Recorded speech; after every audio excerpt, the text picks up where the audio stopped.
আসসালামু আলাইকুম। দেখতে পাচ্ছেন এগুলো কি? এগুলো হচ্ছে সাদা তিল। এই যে এগুলো সাদা তিল।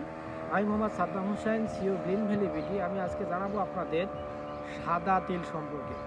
পৃথিবীতে হচ্ছে প্রায় এমন খাদ্য খুঁজে পাওয়া যাবে না যে খাদ্যের মধ্যে হচ্ছে ১০০ গ্রামের মধ্যে প্রায় ১ গ্রাম ক্যালসিয়াম আছে। অর্থাৎ এই সাদা তিলের মধ্যে প্রায় হচ্ছে ৯৭৫ মিলি থেকে ৯৯০ মিলিগ্রাম হচ্ছে ক্যালসিয়াম রয়েছে।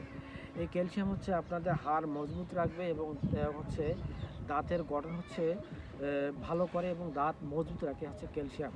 এছাড়া হচ্ছে এটার মধ্যে প্রচুর পরিমাণ হচ্ছে ফাইবার রয়েছে এবং এই ফাইবারগুলো হচ্ছে যা আপনার হজম শক্তি বৃদ্ধি করবে এবং হচ্ছে কোষ্ঠকাঠিন্য দূর করবে। হ্যাঁ, এছাড়া হচ্ছে এটার মধ্যে ভিটামিন বি কমপ্লেক্স আছে। এই ভিটামিন বি কমপ্লেক্সের কাজ হচ্ছে আপনার মস্তিষ্কের স্ট্রেস থাকে বা মস্তিষ্কে যে আপনার আর অল্পতে রেগে যায় মানুষ, এই যে রেগে যাওয়ার যে কারণটা আছে এটা হচ্ছে ভিটামিন বি কমপ্লেক্স অনেকটা হচ্ছে আপনার এটা মানে কমায় রাখে। এটা হচ্ছে এটার মধ্যে প্রায় অসম্পৃক্ত চর্বি থাকে। প্রায় আপনার এই ৪৯ থেকে ৫০ এই গ্রাম হচ্ছে অসম্পৃক্ত চর্বি থাকে, যেটা হচ্ছে আপনার রক্তের কোলেস্টেরল নির্ণয় করে, হৃদরোগের ঝুঁকি কমায়, আপনার টিস্যুগুলোকে বা কোষগুলোকে সুরক্ষা রাখে এবং রোগ প্রতিরোধ করতে ভালো কাজ করে। এই অসম্পৃক্ত চর্বিটাকে গুড ফ্যাট বলা হচ্ছে।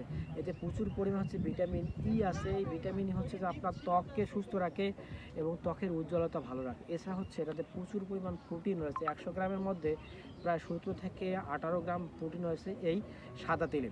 তো এই আপনারা আপনাদের খাবার তালিকায় এটা রাখতে পারেন, কারণ তিলটা হচ্ছে খুবই জনপ্রিয় খাদ্য। এটাতে বিভিন্নভাবে খাওয়া যায়। অনেকে হচ্ছে এটাতে খাজা করে খায়, অনেকে নাড়ু করে খায়, অনেকে ভর্তা করে খায়। এটা তিলের খাদ্য তালিকায় প্রচুর রয়েছে।